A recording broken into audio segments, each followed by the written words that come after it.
harus 3 kali dan setiap bulan. Tes pertama kamu reaktif atau orang awam bilangnya positif. Tes kedua positif, tes ketiga positif. Jadi 3 kali kamu tes positif, tegak diagnosis kamu terinfeksi virus HIV.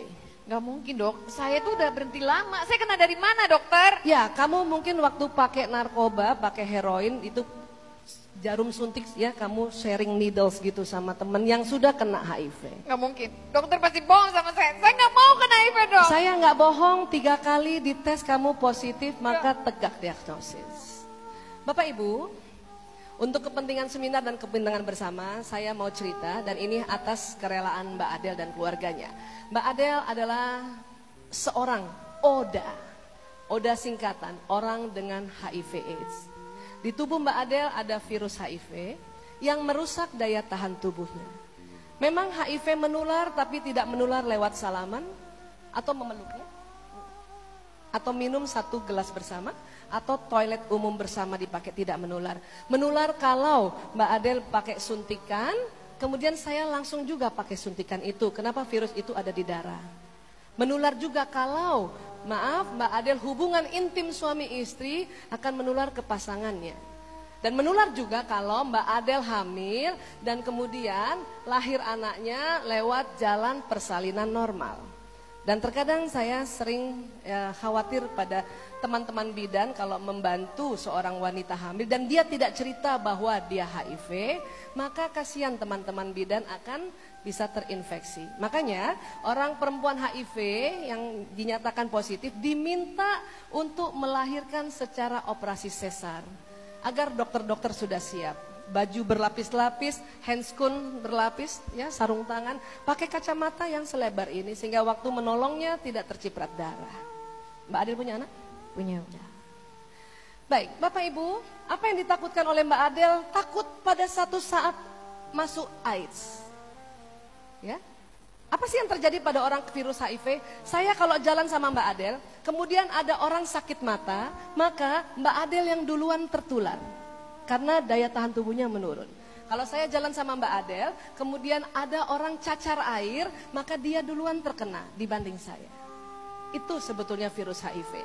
Lama-lama ya, daya tahan tubuhnya hilang. Dan akhirnya mereka terkapar seperti ini. Maaf ya Mbak Adel ya. Dan maaf tidak langsung meninggal, 3-5 tahun terkapar seperti ini, akhirnya sering ya mengganggu aktivitasnya sendiri dan aktivitas keluarga. Itu yang dikhawatirkan. Walaupun memang ada obat antiretroviral, tapi tidak bisa menghilangkan virus itu. Hanya bisa membuat agar Mbak Adel kalau ke fase ini agak lama. Orang kalau tidak pakai antiretroviral, dari kena HIV, masuk ke sini 5 tahun, tapi kalau pakai insya Allah 30 tahun masih bisa bertahan. Doakan Bapak Ibu ya. Di Indonesia banyak sekali orang yang seperti Mbak Adel. Mbak Adel? Ya. Mbak Adel berapa bersaudara? 6. Yang pakai narkoba ada berapa? 5. Mbak Adel 6 bersaudara, 5 yang pakai. 1 kenapa kok bisa kena, nggak kena? Karena kakak saya yang 1 tuh tinggalnya di Bandung, dia kuliah. Oh gitu ya. Yang 5 ini awalnya kamu nggak tahu? Awalnya nggak tahu kalau mereka pakai. Kapan kamu tahu? Taunya pas lagi bokul di tempat BD. Bokul tuh beli ya, bahasa Iya, sana ya. Bahasa selengeannya narkoba ya, bokul ya. Baik, sekarang 5 kondisinya bagaimana?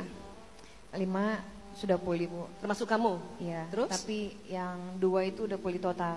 Pulih total, apa maksudnya pulih total? Sudah meninggal dunia. Oh istilah mereka, pulih total itu meninggal dunia ya. 2 orang di antara mereka berlima yang pakai narkoba sudah meninggal dunia. Meninggalnya karena apa? Komplikasi Bu. Karena komplikasi yang tadi juga ya. Tapi untungnya mereka meninggal sudah dalam keadaan berobat dan bertobat. Tetapi komplikasi yang tadi ini tidak bisa dihindari. Saya lihat persis perjuangan orang tuanya Mbak Adel, luar biasa. Ibunya tidak tahu mau bilang apa, 5 anaknya Masya Allah. Dia pindah rumah terlambat, kenapa? Sudah kena 5. 5-5-nya itu bandarnya ada di kompleks itu. Terlambat, tapi apa boleh buat? Dia hanya sholat terus sampai sholat tahajud nggak pernah putus-putus ya. Akhirnya terselamatkan 5 tapi 2 tidak bisa terselamatkan karena komplikasi. Bapak Ibu, mohon Bapak Ibu jaga anak masing-masing, jaga diri masing-masing. Bapak Ibu mesralah antara Bapak dan Ibu agar anak-anak nyaman di rumah. Kalau sudah kayak mereka susah sekali. Untung kalau bisa berobat seperti ini dan bertobat. Tapi kalau seperti tadi overdosis dan sebagainya, waduh kami susah sekali melihat perkembangan masa depan mereka. Bapak Ibu terima kasih. Dan saya mohon doa, kami juga sedang berupaya untuk mengedukasi narkoba lewat sebuah film agar anak-anak muda mau melihatnya. Apabila nanti di Medan atau di Sumatera Utara, di XX1 di akhir tahun ini ada film judulnya Cukup Gue, nonton ya Bapak Ibu ya? Boleh? Ya tepuk tangan dulu buat usaha kami membuat film Cukup Gue Aja Deh.